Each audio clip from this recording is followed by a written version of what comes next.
Sterling Timber dumped oak on her land. She turned it all into a six-figure business.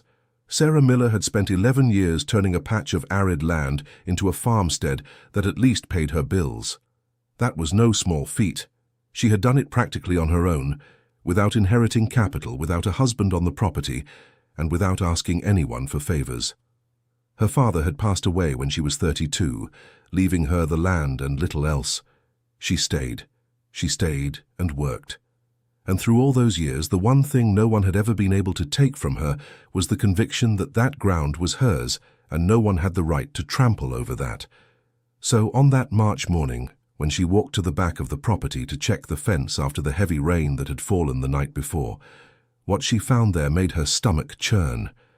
A huge load of oak logs had been dumped on her land during the night. The truck that left them there was already gone. No note, no warning, no explanation. Just those enormous heavy logs piled up like trash at the back of the land she had cared for with so much sacrifice, crushing the grass, compacting the soil she had enriched with organic compost over 2 years. She stood there looking at it for a few minutes, unable to speak. Then she pulled her phone out of her coveralls pocket and photographed everything, every angle, every log, the fence that had been knocked down so the truck could get in, the mud from the tire tracks that stretched across the property. She photographed it all with a calm she didn't know where she got from, because inside, what she felt was anything but calm. It wasn't hard to figure out where it came from. The timber company that had operated in the region for decades, Mr. Grant Sterling's business, had been cutting trees on a plot a few miles from the farmstead in recent weeks. Everyone in the small town of Willow Creek had seen the trucks passing by on the dirt road. It was the oldest company in the area, with over 30 years of activity, and for that reason it treated the countryside like its own backyard. Sarah went to the house, swapped her muddy boots for a pair of more decent sandals, splashed water on her face, and headed to the timber company's headquarters without even finishing her coffee. The company office was 12 miles away, in a large cream-colored brick building on the edge of the main road. Sarah had passed by that place hundreds of times, without ever having to go in. That morning she pushed open the glass door with both arms and walked in certain she would leave with an answer. The receptionist looked at her with that polite but cold expression of someone trained to hold off impatient people. She said the manager was in a meeting. Sarah said she would wait. She stood near the door for nearly 40 minutes, without sitting down, without touching her phone, just waiting. The receptionist glanced at her now and then with a certain discomfort, as if not quite knowing what to do with this woman who wouldn't leave. When the manager finally appeared, he was accompanied by 3 other men, all in jackets, all wearing the same dark cap with the company logo, all with their arms crossed, as if that posture were an extra uniform. The manager's name was Grant Sterling, a man in his 50s, heavy-set, with a neatly trimmed mustache and that expression of someone used to giving orders, not taking complaints. Sarah showed the photos on her phone without any preamble. She explained what she had found, showed the knocked-down fence, showed the tire tracks, showed the logs piled up on the land she cared for. She asked for an explanation and demanded that the material be removed immediately. The 4 men exchanged glances, and then Grant Sterling smiled. It wasn't a friendly smile. It was the kind of smile people give when they're looking at someone they've already decided isn't worth taking seriously. "Mrs. Sarah, this was an operational hiccup," he said, in that measured tone of someone who chooses their words carefully to say as little as possible. "The driver unloaded it in the wrong spot due to a miscommunication. It's just part of the daily grind at a company our size." "I understand," said Sarah, with a voice firmer than she expected it to be. "So when are you coming to get it? Look, our fleet is tied up for the next few weeks, but we'll sort it out as soon as we can. You can rest easy." "Weeks," Sarah repeated. "It's a logistics thing, right? You know how it is." Sarah didn't know how it was, and she wasn't going to pretend she did. "And in the meantime, my land is blocked off with your stuff on it?" The other man beside Grant, younger, let out a short laugh through his nose. Grant raised a hand as if trying to calm her down. "You're exaggerating, aren't you? It's just a corner of the property." "A corner, I use." "Mrs. Sarah, we get your concern," he said, shifting his tone slightly to something more patronizing, as if explaining something obvious to a child. But you also need to understand that a formal process is going to cost you a lot more than the material is worth. A lawyer out here in Ridgeview isn't cheap, you know, and the company has all the paperwork that the deposit was temporary due to an operational error, so you're not going to remove it. We're going to remove it, in good time, when the fleet frees up. Sarah looked at the four men one by one, at the jackets, at the caps, at the crossed arms, at the crooked smiles, and then she put her cell phone in the pocket of her coveralls, thanked them for their time in a completely neutral voice, turned her back, and walked out the glass door without slamming it. Outside, the morning sun was beating hard on the asphalt. She walked to the old pickup truck, got in, closed the door, and sat with her hands on the wheel for a good while without starting the engine. She didn't cry. She didn't curse. She just stared ahead at the dusty road and that cream-colored building in front of her, like a declaration that she didn't exist. Then she started the engine and drove off. On the way back, she passed by the market and bought a bunch of basil she didn't need, just because she needed to do something with her hands. She arrived at the farmstead, parked the pickup, swapped her sandals for her work boots, and went straight to the back of the property, back in front of the logs. She stood there for almost an hour. It was oak, good oak. She didn't know much about wood, but she'd grown up watching her father work with timber, and she could tell quality when she saw it. Those logs weren't leftovers. They were dense pieces, dark on the outside, with the edges still full of bark, the kind that took decades to grow and no one wasted for no reason. Someone had either made a real mistake or had done it on purpose, thinking she wouldn't react. She stood there staring at those logs and thinking. First she felt anger, then beneath the anger she felt something different, a kind of cold clarity that sometimes surfaced when she was backed into a corner and had to choose between sinking or swimming. She'd felt it when her father left and the land was mortgaged. She'd felt it when the frost destroyed the tomato crop in the 3rd year at the farmstead. She'd felt it at several other moments she'd rather not remember.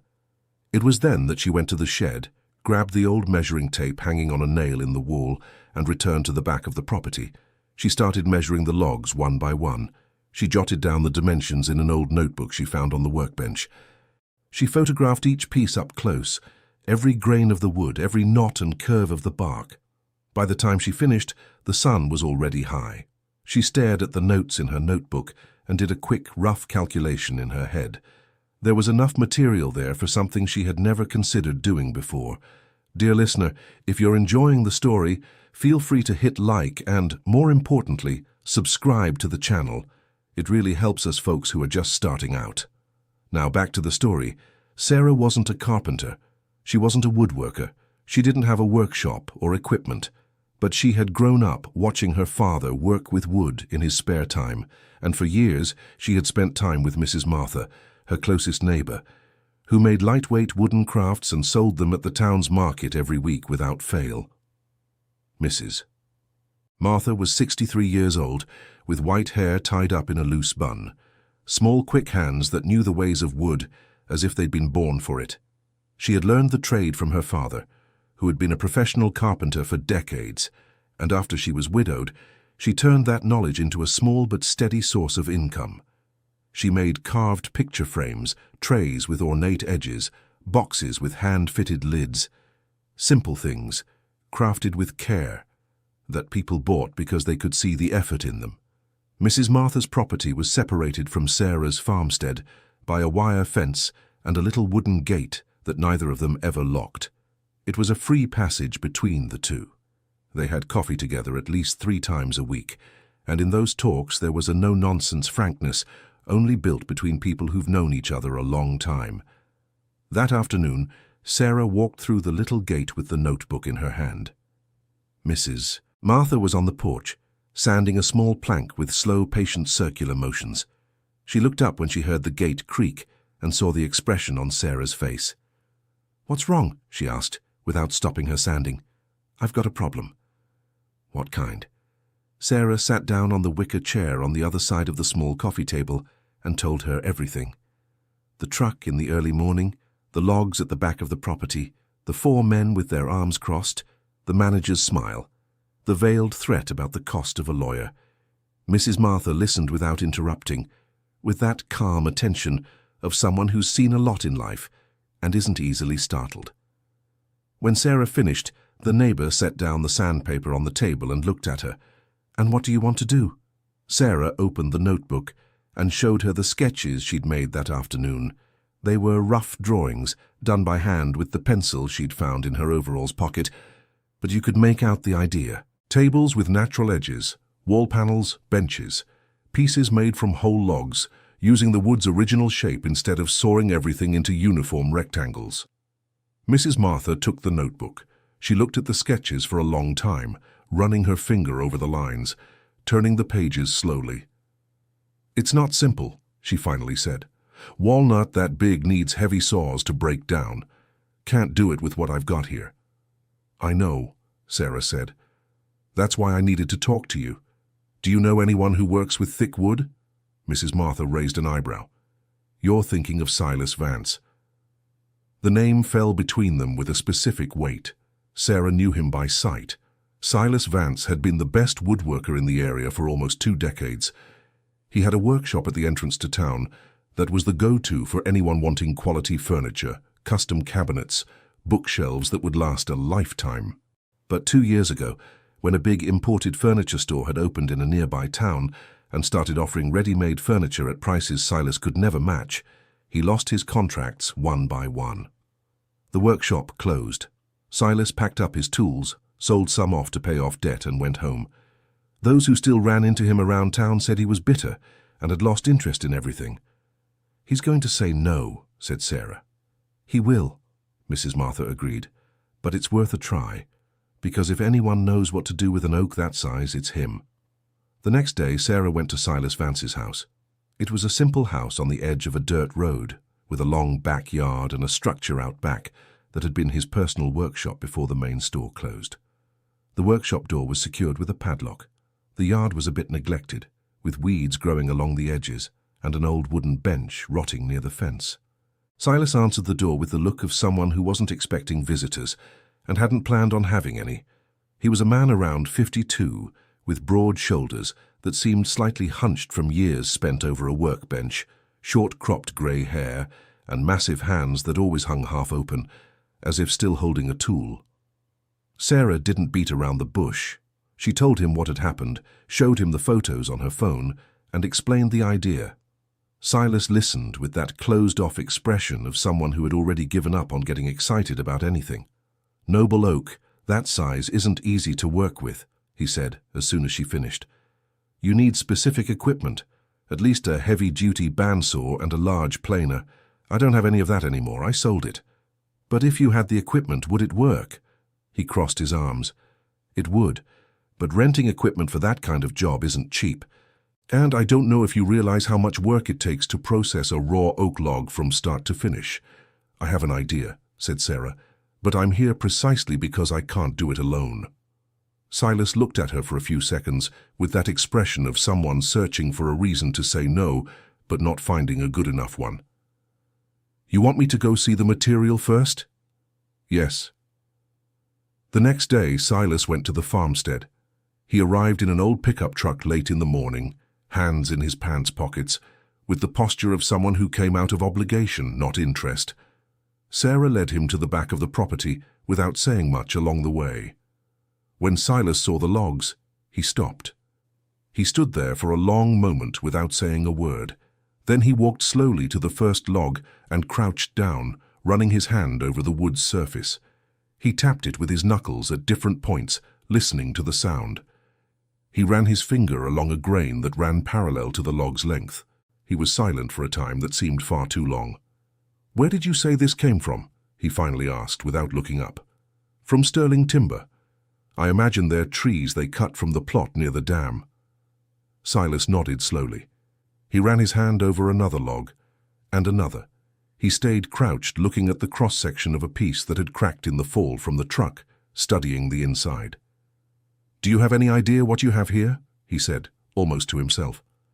"I have an idea. Noble oak of this level of maturity." He stood up, wiping his hand on his pants. "It's been years since I've seen material like this being processed by hand." He stood there looking at the logs for a while longer. Then he turned to Sarah and said just one word: 2 weeks. Sarah felt her chest relax in a way she hadn't realized it was tense. "So you're in then?" "I'm in, but you need to sort out the equipment. Without the right bandsaw and the proper planer, there's no way." That was the part Sarah had already calculated, and it hurt the most. The cost of renting the necessary equipment to process wood of that size and volume was high. She had done research online the night before, after returning from Silas's house, and the numbers were not friendly. The total exceeded what she had available in the farmstead's checking account. That night, Sarah sat at the kitchen table with the ledger book in front of her and the calculator beside it. She added, subtracted, and reran the numbers. She slept little. In the morning, she went to the pasture to look at the mare.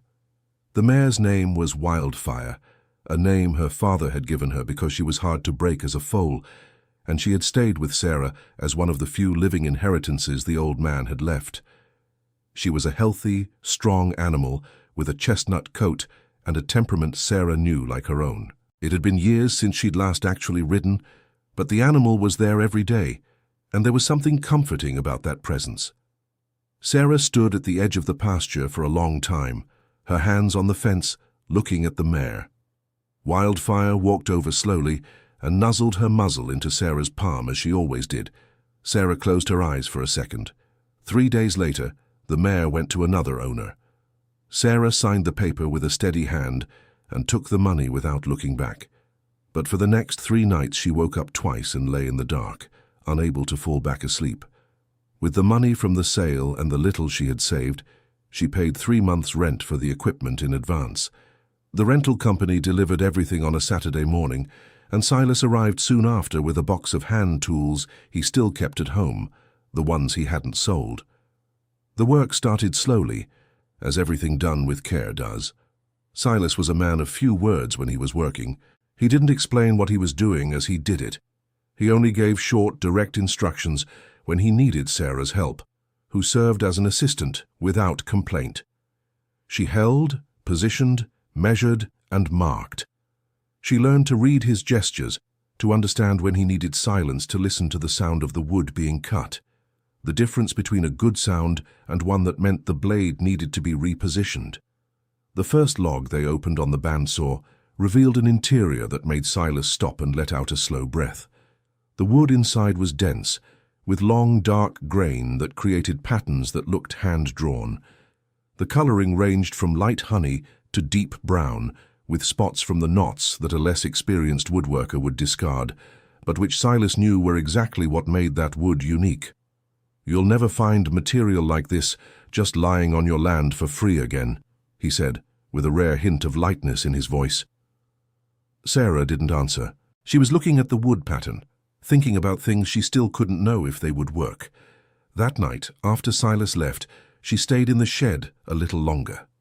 The first planed board was leaning against the wall, and the light from the hanging bulb fell on it in a way that highlighted the grain like rivers seen from above. Sarah stood looking, hands on her hips, head slightly tilted. It had been years since she had found herself in front of something she had helped create that felt bigger than the effort it had cost. She thought of her father. He had worked wood for years, simple furniture and firewood, the kind of thing that is used up without leaving a trace. But he had made a rocking chair when Sarah was about 8, from leftovers of an oak he had felled by the roadside, and that chair was still on the porch of the house when he passed away. Sarah had put it in the storage shed afterward, unable to throw it away. She went up to the house, opened the storage shed, moved some boxes, and found the chair in the back. The wood was dark from age, but the joints were still tight. She sat in it right there, on the packed dirt floor of the shed, with the dim light of a small bulb. The chair didn't rock because it was on level ground, but it was whole. Sarah sat there for a few minutes without doing anything else. Then she got up, went back to the kitchen, and went to sleep. Mrs. Martha showed up on the 3rd day of work, bringing a lunchbox of rice with chicken and a jar of dulce de leche she had made at dawn. She watched the process with that careful attention of someone who understands what they're seeing, and at the end of the afternoon, when Silas stepped outside to stretch his back, she approached Sarah and spoke quietly. "You're going to need people to know what's happening here." "Not yet," I need to have something to show first. How long until the first piece is ready? Sarah looked at the boards that had been sawed that day and were waiting to be planed. About 10 days, if everything goes well. Mrs. Martha nodded. Then in 10 days, you let me photograph everything. 10 days later, there was a planned oak board with natural edges, treated with a mixture of linseed oil and beeswax that Silas had prepared in an old can, shining with a tone that seemed almost unreal. Sarah leaned the piece against the shed wall, and the two women stood looking at it for a while without speaking. Mrs. Martha took photos with her cell phone. It wasn't the newest camera in the world, but the pictures turned out good because the afternoon light came into the shed from an angle that fell perfectly on the wood's surface. She posted it in 2 local craft and decor groups on the city's messaging app, with a simple caption that Sarah had reviewed before she sent it. It told how a neighbor had received an illegal deposit of noble oak on a farmstead in the countryside and had decided to turn the neglect into an opportunity with the help of a local carpenter who had closed his workshop after losing contracts to the big stores. In less than 2 days, that caption with the photos had left the local groups and was circulating in larger groups from the neighboring city and other towns in the region. And that was when manager Grant Sterling found out what was happening. Sarah was still in the shed helping Silas position the second log on the saw when her phone buzzed in her coverall pocket. It was a message from a number she hadn't saved, but that identified itself as the legal department of Sterling Timber. A formal letter had been sent by mail that same day. The WhatsApp content was a prior notice of what was in the letter. The company demanded the immediate return of the logs, claiming the material was its property and had been temporarily deposited due to an operational error, and that any unauthorized use of the material would be considered misappropriation. Sarah read the message twice. Then she showed it to Silas without saying anything. He read it, handed the phone back and said, "You're going to need a lawyer." "I know." The only lawyer she could afford in Willow Creek was named Caleb Wright. He was 28 years old, had graduated 2 years earlier from a college in the big city, and had come back to his hometown because he hadn't been able to establish himself anywhere else. His office was a small room in an old house in the city center, with a metal plate engraved on the door that still seemed too new to have a history. Sarah went to see him on a Wednesday afternoon with the photos on her phone, her notebook notes, and the message she had received on the app. Caleb listened to her with that tense concentration of someone still proving to the world that he's capable, and took notes on a yellow pad while she talked. When she finished, he stared at his notes for a while. The formal letter arrived. "It arrived yesterday. I have it here." She handed him the envelope. Caleb read it carefully, turned the page, read it again. "They're claiming ownership of the material and demanding immediate return. If you refuse, they can file a replevin action for the material." "And they'd win?" Caleb twirled the pencil in his hand, thinking. "It depends. Everything depends on what I can find out about how the material was deposited on your land and how long it stayed there without the company taking any action." He asked for 3 days to research. Sarah left the office without really knowing what to expect. In those 3 days, she kept working at the workshop with Silas as if the letter didn't exist. She hadn't told Mrs. Martha yet, hadn't told anyone. She held it inside, weighing on her chest, waking up in the middle of the night with her thoughts spinning. On the morning of the 3rd day, Caleb called asking her to come to the office. Sarah went with her heart beating faster than usual. Caleb was sitting behind the desk, with a notebook full of notes, and an expression she couldn't read at first. He waited for her to sit down and then tapped the desk lightly with his finger. "I found something," he said. "Here in the county, there's a law regulating the deposit of material on someone else's property without permission. The law sets a deadline.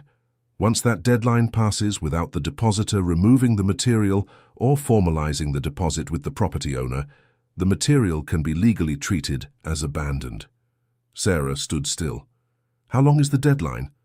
Caleb named a number of days, and then he said, "The logs have been on your property longer than that." The silence that followed had a specific weight.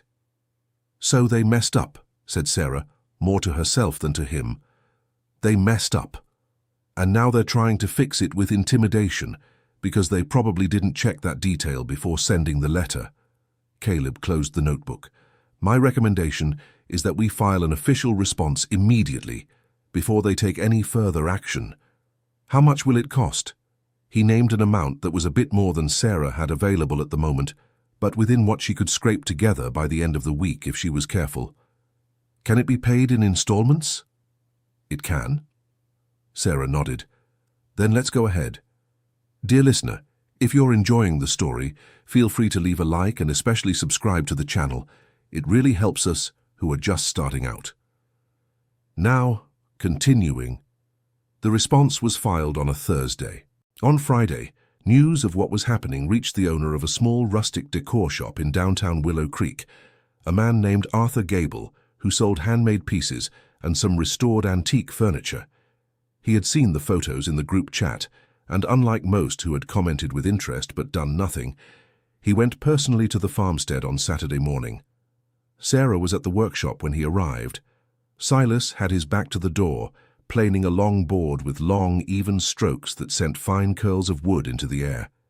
The first table was almost ready, supported on two sawhorses in the center of the workshop, its surface already treated and glowing in that dark honey tone the wood took on after the oil. Arthur Gable entered the workshop, looked at the table and stood still. He stood still for what seemed like too long. Then he walked over to it, lowered his head to look closely at the surface, ran his hand slowly along the natural edge, over the knots, over the variations in color. "Who made this?" he asked, as if he didn't know the answer was 2 feet away. "Both of us," said Sarah. He looked at Silas, who kept planing without turning around. "Can I make an offer on the table?" asked Arthur. The amount he named made Sarah swallow hard. It was more than she had earned from the farmstead in the entire previous quarter. She didn't say yes right away. She said she'd think about it. But when Arthur left and she was alone with Silas in the workshop, he set down the planer, looked at her and said, "You're going to accept?" "No, I'm not sure yet." "Sarah, that man paid us for the work we do. That's not nothing." She knew he was right, but something inside her was still waiting to see what else could happen before committing the first piece.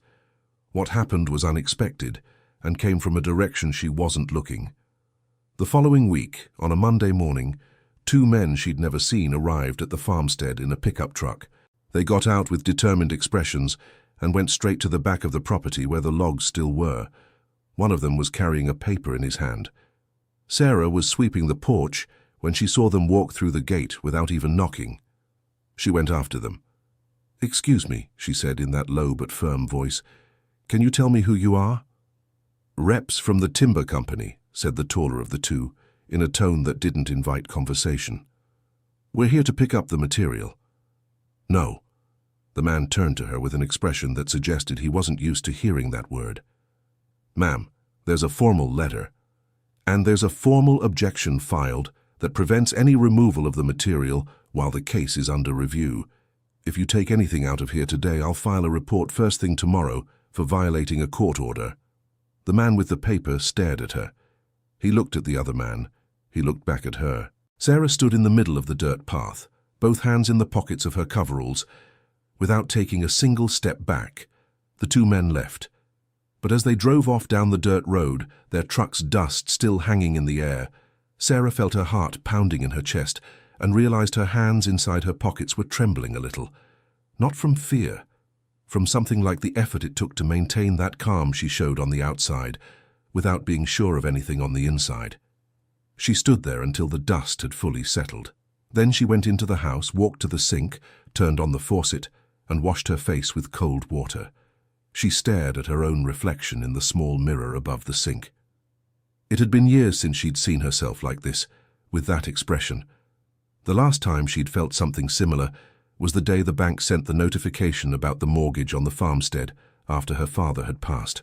Back then, she'd stared at the paper for a long time, then carefully folded it, tucked it in a drawer and gone to work in the vegetable garden until sunset. The solution to the mortgage had been worked out over 3 years. It hadn't been quick, hadn't been easy, but it had been resolved. This situation was different because it had caught her at a different moment. She was no longer the same woman who had inherited that land in debt without really knowing what to do.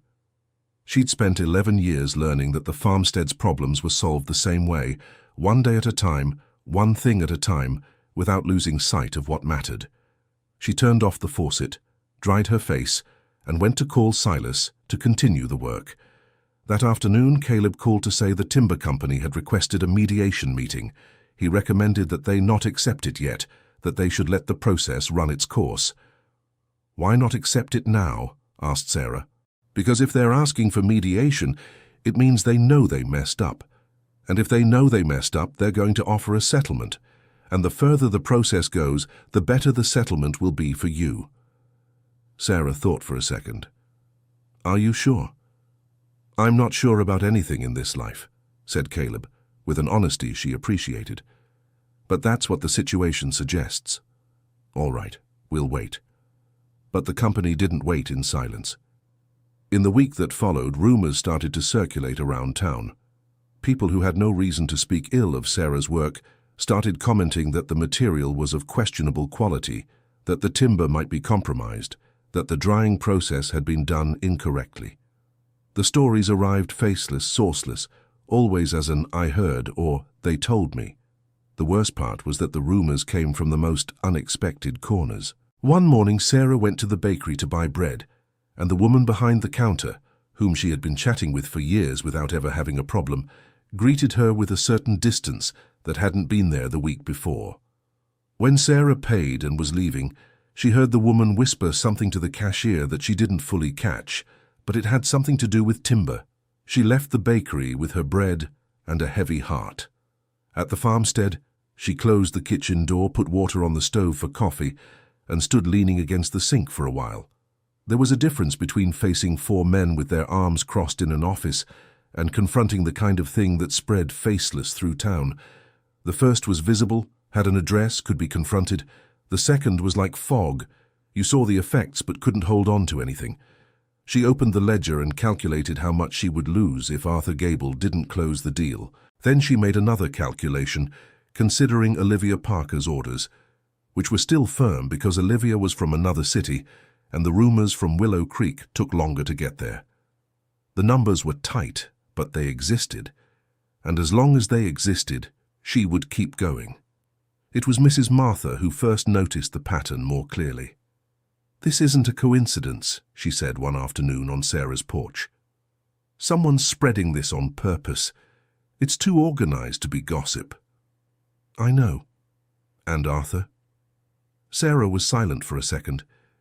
"He called yesterday, said he got cold feet because of the stories going around and needed to wait a bit before closing the deal." "Do you believe him?" "I believe he's afraid to get tangled up in trouble. I don't blame him." Sarah looked out at the farmstead's yard. "But it affects the month's cash flow." Mrs. Martha stared at the horizon with that expression of someone weighing their options. "And does Silas know?" "Not yet. But Silas found out the next day because Silas still went to the downtown bar every week to play dominoes with some acquaintances, and it was one of those acquaintances who told him. He arrived at the workshop that morning with an expression Sarah had learned to recognize. It wasn't exactly anger. It was that kind of quiet tension that preceded something he was deciding to do. He didn't say anything during the first few hours of work. Sarah didn't ask. They worked in silence. It was at the end of the afternoon, when they were putting away the tools, that Silas spoke. "I'm going to do something tomorrow. You don't need to give me permission." Sarah looked up at him. "What's something?" "You'll find out tomorrow." The next morning, Sarah received a message from Mrs. Martha with a photo. Silas had set up an impromptu display in the town's central square. He had placed the 3 finished pieces, the table, 2 smaller panels and a bench, on easels and stands he had built overnight from leftover wood. Next to the pieces, a handmade sign in large, clear letters explained the material's origin and the manufacturing process. Noble oak illegally dumped on someone else's property, handcrafted by a local woodworker with 3 decades of experience. Sarah stared at the photo for a long moment. Then she grabbed the truck keys and drove to the square. When she arrived, there was a crowd gathered around the pieces. It wasn't a crowd, but there were more people than she expected for a weekday in a small town square. People stopped on the sidewalk, came in to take a closer look, ran their hands over the surface of the pieces, read the sign. Silas was standing next to the table, his arms at his sides, with that quiet posture of someone who is exactly where he belongs. When he saw Sarah approaching, he didn't say a word. He just gave a slight nod, as if to say everything was fine. Sarah stood at the edge of the exhibit for a few minutes, watching. The people coming in looked at the pieces with a kind of attention that was different from casual curiosity. There was something about the oak, the living surface with natural edges and dense grain, that made people truly stop. That's when a woman broke away from the group and walked towards Sarah. She was around 45, with short hair, simple but well-chosen clothes, that understated elegance that doesn't need to announce itself. She carried a clipboard and had the sharp eye of someone who evaluates spaces and materials professionally. "Are you the owner of the farmstead?" she asked. "I am. Olivia Parker," the woman said, extending her hand. "I work in interior design. I live in Ridgeview. I saw the photos in the craft group last week and came out here on purpose today because I was curious." She looked at the table. "Do you have any other orders in progress?" "We're processing more material. It depends on what you need." Olivia walked over to the table, bent down to see the edge up close, ran her finger over the surface. "I have 3 clients who pay well for pieces like this. The kind of client who looks for furniture with a story. Handmade, not those industrial line things." She stood up and looked at Sarah. "Can I go see the production?" "Whenever you want." They arranged to meet the next day. That night, Sarah arrived at the farmstead with a lighter heart than she'd had in weeks. She warmed up the leftover soup from the day before, ate slowly, sat on the porch for a while with a cup of coffee, and gazed at the dark sky. She thought about what Caleb had said. She thought about Olivia Parker and the clients she'd mentioned. She thought about the table sitting in the workshop waiting for a buyer. Then she thought about Silas, alone at the square with the pieces and the handmade sign, without anyone having asked him to. There was something in that gesture that she was still processing. The next day, Olivia arrived at the farmstead at 9 in the morning and stayed in the workshop for over an hour. She examined every available piece, the ones already finished and the ones still being treated. She asked technical questions that revealed she understood what she was looking at, asked about drying time, the type of finish, the possibility of custom orders. Silas answered everything with that dry precision of someone who knows exactly what he's doing. When Olivia left, she had placed 3 orders formalized on a piece of paper she took from her clipboard, each with specifications and a deposit amount she paid on the spot via transfer. Sarah stared at the receipt on her phone for a long minute after Olivia was gone. "Silas," she said. He was sanding a piece and didn't stop. The deposit she left alone is more than what I made from the farmstead all of last semester." Silas stopped sanding. He was quiet for a moment. "Then we've got work to do," he said, and went back to sanding. But 3 days after Olivia left, Silas didn't show up at the workshop. Sarah waited until 10 in the morning, the time he usually arrived. She called. He answered with a voice that sounded different, weaker, without its usual weight. "I'm feeling a bit under the weather," he said. "I'm going to take a day off." It wasn't one day, it was a week. Silas's daughter, who lives in another city, called Sarah 3 days later to explain that he had been hospitalized with a blood pressure issue that required medical supervision and rest. The doctor had recommended at least 3 weeks away from any physical exertion. Sarah was silent on the phone, listening to that. When she hung up, she stood still in the kitchen for a while. Then she went to the workshop. The equipment was there. The logs were there. The pieces in progress were there in different stages of the process, some just waiting for finishing, others that still needed to be planned, one that had been marked for cutting but which she hadn't done yet. Sarah grabbed a clean apron, tied it around her waist and started working. She knew the steps in theory. She had seen Silas do each one of them dozens of times over the past few weeks. But one thing was seeing. Another was doing it alone without him there to correct her. The first hour was a controlled disaster. She planed a board that ended up with an uneven surface, tried to fix it and made it worse. She stared at the ruined piece for a minute and then went to get another. On the second board she went slower. Every move she made, she heard Silas's voice in her head, saying the things he had said during those weeks of work. The angle of the tool, the pressure, the direction of the grain. It got better. It didn't get good, but it got better. That afternoon she worked until the sun began to go down. She ate standing up between two pieces, a piece of bread with butter left over from breakfast. She went back to work until it got too dark to see well even with the workshop lights. On the third day, working alone, she wasted 2 pieces. They were judgment errors when cutting, moments when she should have stopped and thought it through better, but went ahead trusting a wrong calculation. Both boards ended up too short for any of Olivia's orders. She stared at the wrong pieces for a long time, hands on her hips and a heaviness in her chest. Then she picked up the pieces, carried them to a corner of the workshop, and kept going. In the first week alone, she delivered less than she had hoped, but the pieces that were made were decent. They weren't as good as Silas's, but they were honest, and she knew the difference between what could be sold and what needed to be discarded. And there was more. She was learning to listen to the wood in a way she never had before. When she worked alongside Silas, her attention was split between watching and doing. Working alone, with the workshop quiet, and only the noise of the tools and the wind through the roof, she began to notice things that had gone unnoticed before.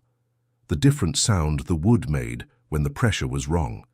The resistance she felt in the tool handle when she was going against the grain instead of with it. The color the surface took on when the planer was at the right angle.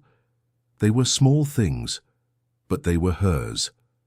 There were nights when she went back to the house with her back aching and her hands stiff, and she stood in the shower longer than usual, just letting the hot water run down. She thought of Silas and of the daughter who had called to give the news of his hospitalization with that worried voice of someone who lives far away and can't show up when needed. She thought about Olivia's order deadlines and how she had calmly replied that everything was on schedule, knowing full well she was right on the edge. She also thought about the mare she had sold. On that 10th day, working alone, during a break early in the afternoon, she sat down on the edge of the workbench and stared at the whole workshop, at the markings on the logs, at the lined-up boards, at the tools hanging on hooks she had placed on the wall to better organize what used to be piled up in a corner. She stared at all of it, with a fatigue that was real, but had a different quality than the fatigue of discouragement. It was the fatigue of someone who is building, and at that moment, something changed inside her in a way that was hard to put into words. She realized that for the first time in years, she was doing something she hadn't started out of obligation. She wasn't fixing a fence because she had to. She wasn't replanting a garden bed because the crop had failed. She was building pieces with her hands that could last for decades, pieces that might end up in homes she'd never see and stay there while children grew up around them. There was something in that thought that kept her going when the weight of exhaustion pressed down hardest. What truly started to worry her was the deadline she'd agreed on with Olivia. The rented equipment had an expiration date, and the legal process was still ongoing, which meant any wrong move could be used against her. Dear listener, if you're enjoying the story, take a moment to leave a like and, most importantly, subscribe to the channel. It really helps us who are just starting out. Now, continuing. It was on an afternoon in the second week without Silas that the board warped. It was a large piece, the biggest she'd tried to work on alone, meant to be the top of one of the tables Olivia had ordered. Sarah had done everything right, or so she thought, but when she set the piece aside to rest overnight, she woke up the next day to find the wood slightly curved at one end, a warp that made it unusable as a tabletop. She stood looking at it with a fatigue that went beyond the physical. It was nearly midnight when she tried the last option she'd found online to fix the warp. She had placed the board in a specific way, with weight distributed at calculated points, and waited in the shed to see if it would work. The cold of the winter night crept in through the open shed door. She had thrown an old jacket over her coveralls, but she still felt the chill in her bones. She sat on a makeshift bench beside the board, hands clasped in her lap, staring at that piece that represented weeks of work, and a commitment she wouldn't be able to keep if she didn't fix this. That was when she heard the backyard gate open. She lifted her head, unsure what she expected. Maybe the wind. Maybe an animal. But it was footsteps. Footsteps of someone who knew the way in the dark. Mrs. Martha entered the shed with a thermos in one hand and a plastic container in the other. Sarah looked at her, unable to say a word. "I saw the light on from my place," the neighbor said without any fuss, as if visiting someone at 11 at night in the shed was the most natural thing in the world. "I brought you some lemon balm tea and those cheese biscuits you like." Sarah opened her mouth to say she was fine, that she didn't need anything, that she could handle it on her own. It was what she always said, the automatic reply she'd built over years of getting by without anyone's help. But the words didn't come out. What came out was different. It wasn't a cry of weakness, it was one of those cries that show up when a person finally stops holding up a weight they've been carrying for far too long. Sarah lowered her head and cried that silent, ugly cry of someone who isn't used to crying, without making noise, her shoulders shaking slowly. Mrs. Martha didn't say a thing. She set down the thermos and the container on the bench beside her, sat on the other side, placed a hand on Sarah's shoulder, and stayed like that. After a few minutes, Sarah lifted her head and wiped her face with the back of her hand. "The board warped," she said, her voice hoarse from crying. "I know," said Mrs. Martha, "but that can be fixed." "Do you know how to fix it?" "My father used to teach that wood warp can be fixed with controlled moisture and pressure at the right spot." The neighbor got up and walked over to the board, bending down to examine the point where the curvature had started. "Hand me that basin of water over in the corner." They worked together for nearly 2 hours. Mrs. Martha gave the instructions with the patience of someone who learned by doing, without rushing, without judgment. They applied moisture to the right fiber, repositioned the weights, adjusted the pressure angle. When Sarah finally went to bed around 1 in the morning, the board was recovering. The next morning, when she returned to the shed, the curvature had almost completely given way. A few more hours and the piece would be usable. Sarah stared at that board for a long moment. Then she picked up her phone and sent a message to Mrs. Martha with 2 words. "It worked," the reply came quickly. "I knew it." In the days that followed, Mrs. Martha showed up at the shed without Sarah asking. She didn't stay all day. She had her own things to do. But she came by, stayed a few hours, helped with what she could, brought food when she noticed Sarah had gone the whole day without stopping to eat. And it was in this closer companionship that Sarah began to discover things about her neighbor she hadn't known. Mrs. Martha had learned from her carpenter father not just the basics, but a lot more than she herself realized. She could tell the drying level of wood by touch. She could calculate the waste of a piece before cutting it. She knew finishing techniques that Silas had done, but she managed to replicate with the resources they had available.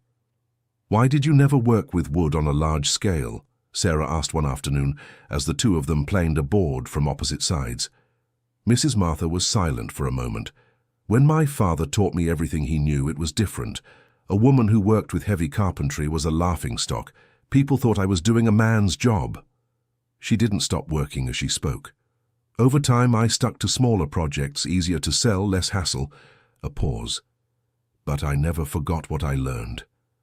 Sarah looked at her for a second. "You should have kept going." "I should have," said Mrs. Martha simply. "But I didn't, and you're continuing now, that counts." There was in the neighbor's voice a mix of peace and something that could be regret.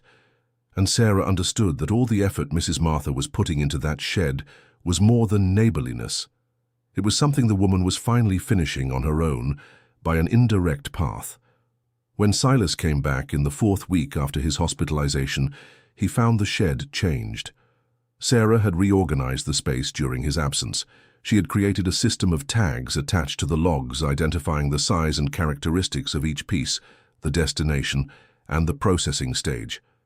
She had separated the finished boards from those still needing finish on opposite sides of the shed. She had labeled the little pots of oil and wax by composition and recommended use. And she had built, from scrap wood, a simple sawhorse in the center of the shed that served as an inspection and finishing area, which was better than the old bench because it allowed you to walk around the piece without moving it. Silas stood at the entrance for a long moment, scanning the space with his eyes.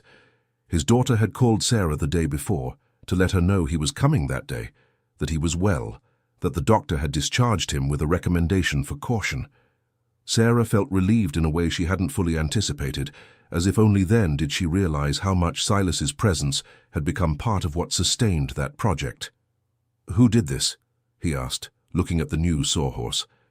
I did, with help from Mrs. Martha to hold it while I nailed it. Silas walked in slowly, reading the tags, checking the pieces. She stopped in front of the 3 boards Sarah had made on her own and examined the surface with a professional eye, running her palm over it, tilting it slightly to see the reflection of the light. Sarah waited for the verdict with her arms at her sides, unable to stand completely still. "This one," he pointed to the 3rd board. "The finish is okay, I can fix it in 2 hours. The other 2 are good." "Good as in usable, or good as in—" "Good," he said with an emphasis she understood. "You learned more in 3 weeks than most of my apprentices learned in 6 months. Sarah looked at him without saying anything for a moment. There was something she wanted to say about those weeks alone, about the warped board, about Mrs. Martha showing up at 11 at night, about what had changed inside her during that time. But the words didn't come ready, and she let it pass. Some things didn't need to be said out loud to be real. Silas was already pulling the apron out of the backpack he had brought. "So, let's get to work," he said. "Olivia called me yesterday asking about the deadline. I know, I told her we were on schedule. Are we?" Sarah looked at the workshop, at the pieces in progress, at the card system she had created. "If we work well, we are." "Then let's work well." They worked well. The weeks that followed Silas's return were the most productive since the start. There was a different rhythm now, because Sarah was no longer just an assistant. She knew the steps, knew the tools, knew the moments when the wood asked for rest, and the moments when it asked for pressure. And Mrs. Martha kept showing up regularly, no longer to help with the basics, but to contribute specific solutions that came from the knowledge she had accumulated and never used on a large scale. The 3 of them formed something none of them had planned to be. When Olivia's orders were finished and photographed before delivery, Sarah stood looking at the pieces with a feeling it took her a moment to name. It wasn't pride exactly, though that was part of it. It was more like the satisfaction of someone who made something that lasted beyond the moment it was made.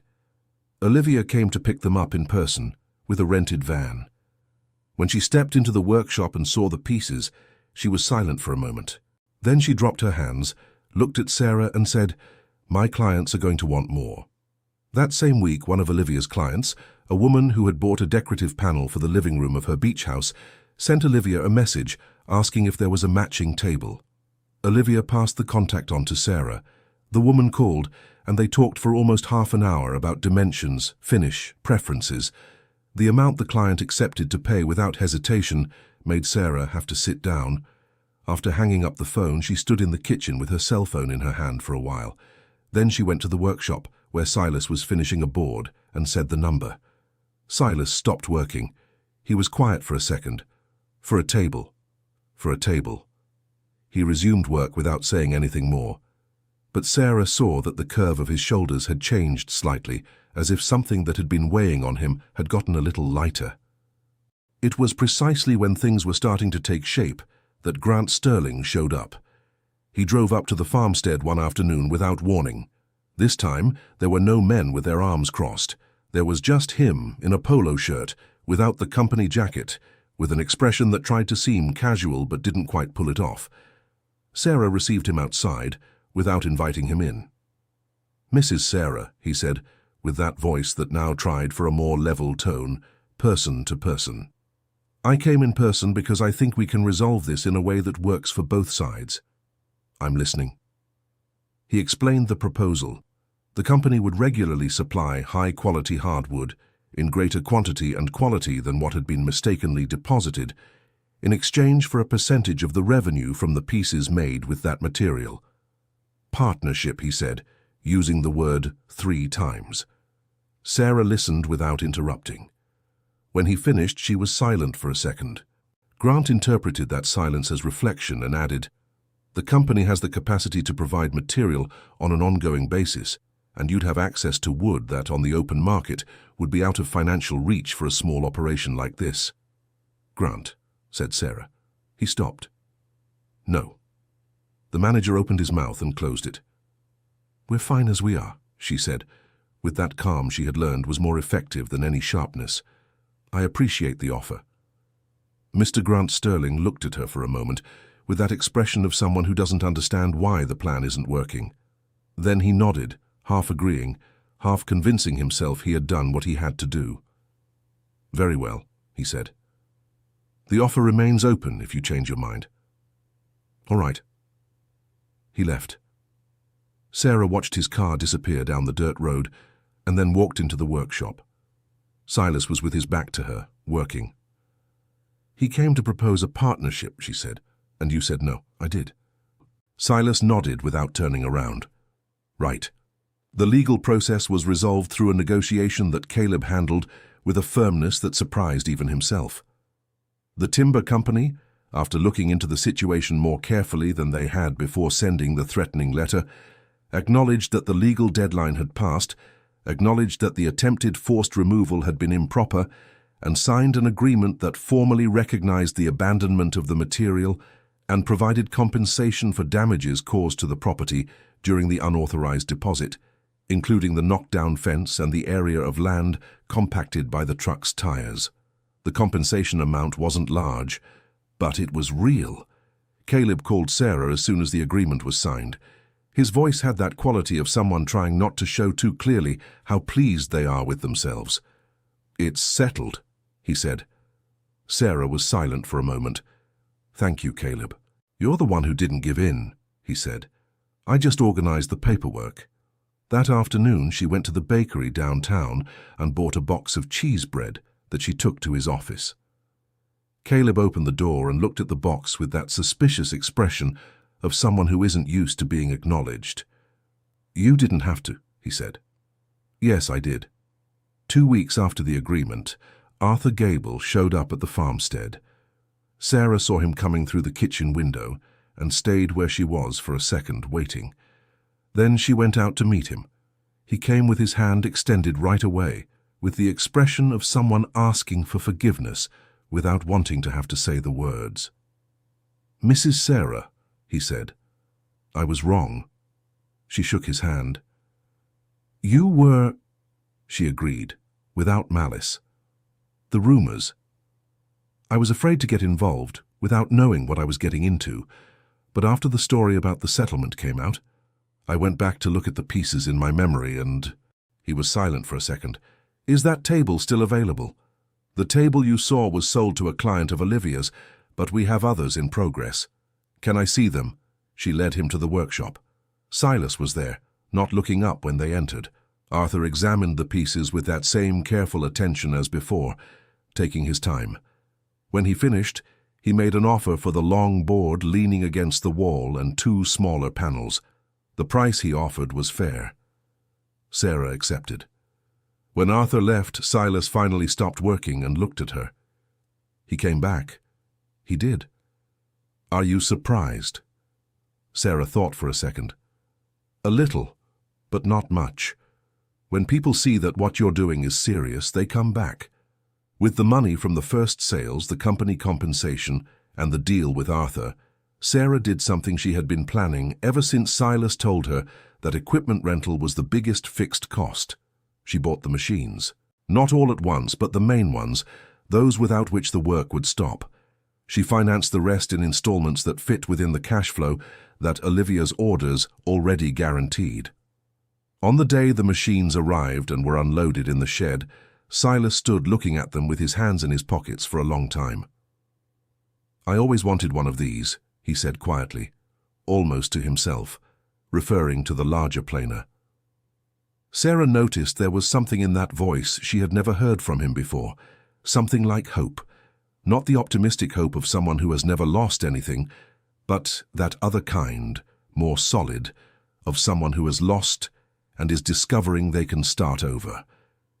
They established a formal division of labor and income, which Caleb helped formalize in a simple document. Silas had a fixed percentage per piece produced and spent most of his days in the shed. Mrs. Martha, who had become part of the process so naturally that no one needed to discuss it, took over communication with new clients and the relationship with Olivia, in addition to continuing at the market with her own pieces, which she had started making from a different, more ambitious material. The farmstead's shed was reorganized a second time, now with a defined production area, a raw material storage area, and a finished pieces display area. Sarah had a small sign made with the name she had decided to use for production, Miller Farmstead, with no further embellishment. Orders came through Olivia, who had effectively become a middleman, taking a percentage for each new client she brought in. A circuit was forming, small but solid, made of recommendations from client to client, from one decorator to another, from a well-placed word here and there. On a Saturday morning, when the last log from the original pile that had been dumped at the back of the property was finally placed on the bandsaw and cut open, Sarah stopped the work for a moment. She stood looking at that log as the wood revealed itself inside. It was the last one from the pile. The material that had arrived as a problem, as a slight from 4 men with folded arms who thought she would just swallow it and move on, was being transformed for the last time in that shed. Silas understood what that moment meant without her needing to say anything. He set the tool down for a second and stood in silence with her. Mrs. Martha, who had arrived earlier that day, stood at the entrance of the shed, quiet. After a moment, Sarah went to the planer and went back to work. When the last piece from the last log was finished and received the final coating, Silas carried it to the display area and leaned it against the wall among the others waiting to be picked up. It was a long, wide plank, with a darker grain in the center running from one end to the other like a timeline. Sarah looked at it for a long time. Then she went to the bench, picked up a piece of paper, and wrote something on it. She folded the paper and pinned it to the plank with a clothespin. Silas came closer and read what was written. It was just a number, the price she was going to charge for that piece. He stared at the number for a second. "You think anyone will pay that much?" "Olivia already showed it to a client who's coming to see it next week." Silas nodded slowly. That same afternoon, just before closing up the shed, Sarah's cell phone buzzed with a message. It was from a number she didn't recognize. The message said the person had heard about the work at the Miller Farmstead through Olivia, that he was a supplier of premium hardwood, and that he was interested in setting up a regular supply partnership. Sarah read the message twice. Then she walked over to the shed window and stared out at the back of the property, at the spot where the logs had been dumped that day in March, a day that felt like it belonged to a different time. The back of the property was clean. The fence had been fixed. The grass that had been crushed by the logs was growing back, still patchy, but growing. She replied to the message, said she was open to talking. Then she tucked her phone into the pocket of her overalls and turned off the shed lights. Outside, the afternoon sun hit the dry earth, the new grass, and the planks still stacked in the open air to dry. Sarah locked the shed door with the key she'd had copied for Silas and for Mrs. Martha, because that shed had stopped being hers alone a while back, and she was discovering that this was exactly the kind of thing she'd taken too long to let happen. She walked over to the porch, sat down in the wicker chair, and watched the afternoon unfold without any rush. She thought about the 4 men with their crossed arms, the manager's crooked smile, the threat about the cost of a lawyer, the intimidating letter, the men who'd shown up trying to haul the logs away by force, and then she thought about Silas in the square with the parts and the handmade sign, about Mrs. Martha showing up at 11 at night with tea and cookies and wisdom she'd stored away for decades, waiting to be used, about Caleb with the yellow notebook and the law the company hadn't checked, about Olivia with her clipboard and the clients who paid for what was made with care. She thought about all of that, and for the first time since that March morning when she'd found the logs at the back of the property, she smiled for real. It wasn't a smile of victory. It was softer than that. It was the smile of someone who had learned after a long time that asking for help wasn't the same as losing, and that sometimes what others discard with carelessness and arrogance is exactly what you needed to discover what you're capable of building. End of story. Do you believe a single decision can turn a life around? Tell me in the comments what you thought and where you're watching from. Leave a like and subscribe to the channel so you don't miss the next stories.